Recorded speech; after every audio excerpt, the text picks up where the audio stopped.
Break के बाद एक बार फिर से आप सभी का स्वागत है गुड लक टिप्स में। दर्शकों, ब्रेक से पहले हमने मूलांक 1 से लेकर 6 तक की बात की थी।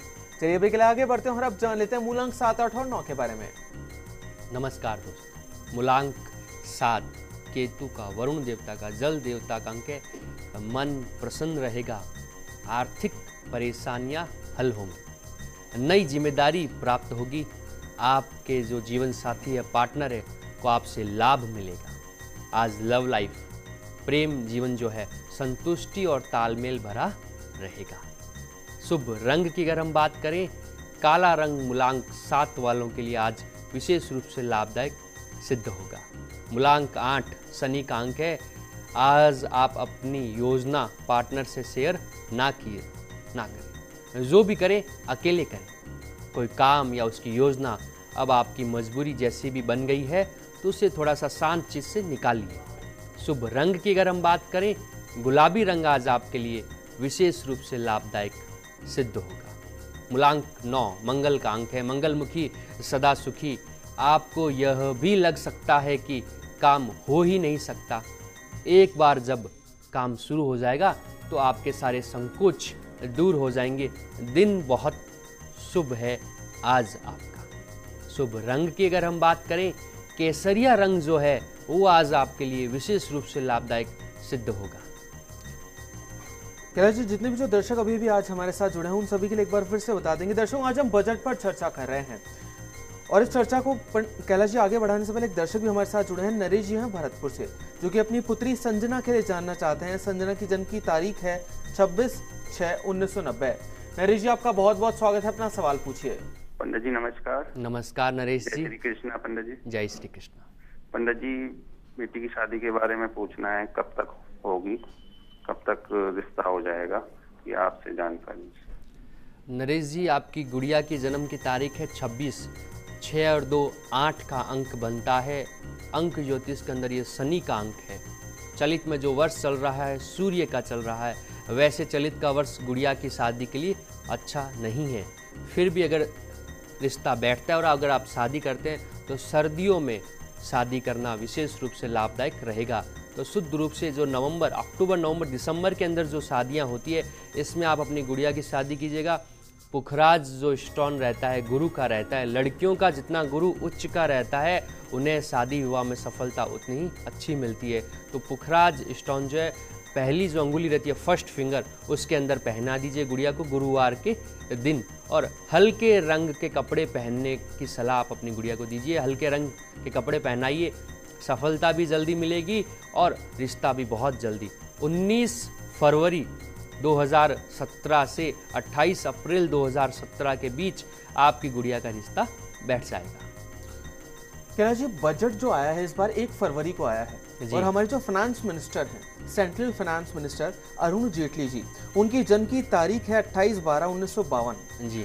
तो कैलाश जी, क्या लगता है कि अगर बजट की दिनांक की तारीख और फाइनेंस मिनिस्टर की जन्म की तारीख को मिलाया जाएगा तो क्या लगता है कितना लाभदायक होने वाला है ये बजट जो है, खासतौर पर आम जनता के लिए?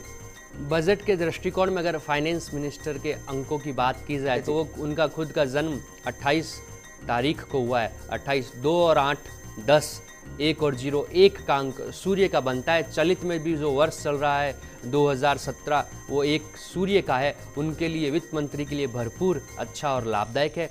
उसी को ध्यान में रखते हुए, चाहे उन्होंने रखा हो, चाहे ज्योतिषीय गणित बैठी हो, स्वयं अरुण जेटली साहब 1 के अंक के, चलित का वर्ष 1 के अंक का, और उन्होंने बजट की घोषणा भी 1 तारीख को की है। जो 3 सूर्य का जो संयोग बना है, त्रिमूर्ति जो सूर्य की बनी है, वो भारतीय जनता के लिए शुद्ध रूप से लाभदायक सिद्ध होगी।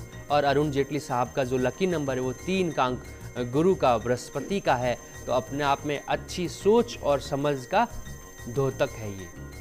शुद्ध रूप से 1 फरवरी और अरुण जेटली के जो कैलकुलेशन है वो जनता के लिए लाभप्रद सिद्ध होगी 2017 कैलेंडर वर्ष के अंदर। चलिए कैलाश जी, उम्मीद करते हैं कि जैसा आपने बताया वैसा ही हो, जितनी भी आमजन है उन सभी को फायदा पहुंचे इस बार के बजट से। कैलाश जी, आपसे जानना चाहेंगे कि इस बार आम बजट और रेल बजट एक साथ आए हैं, तो ये कितना ज्यादा फायदेमंद है और या फिर इसे और भी किसी दृष्टि से देखा जा सकता है, वो जानना चाहेंगे। रेल बजट, रेल चूंकि लोहे का प्रतीक माना जाता है, 8 का अंक शनि का माना जाता है और बरसों बरस ये बजट अलग ही घोषित किया जाता है। हमारे रेल मंत्री जो भी रहते हैं, पहली बार बरसों बाद ये रेल बजट और आम बजट साथ में घोषित किया गया है, तो ये ज़्यादा टिक नहीं पाएंगे, क्योंकि चलित के वर्ष जो है शनि का वर्ष है और आम बजट जो 6 के अंक का माना जाता है, रेल बजट 8 के अंक का माना जाता है। दोनों का संयोग अच्छा नहीं कह सकते। तो रेल संबंधित उठापटक, रेलवे विभाग में उठापटक और रेल बजट जितना वित्त मंत्री साहब ने घोषित किया है, उसकी क्रियान्विति भी बहुत कम देखने को मिलेगी। शनि उठापटक का मालिक है। रेल बजट के अंदर इतनी उठापटक रहेगी कि अगले वित्त वर्ष में सरकार को रेल बजट और आम बजट अलग अलग करने पड़ सकते हैं।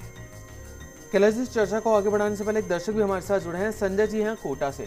संजय जी, आपका बहुत बहुत स्वागत है। इनकी जन्म की तारीख है 25/10/1974। अपना सवाल पूछिए संजय जी।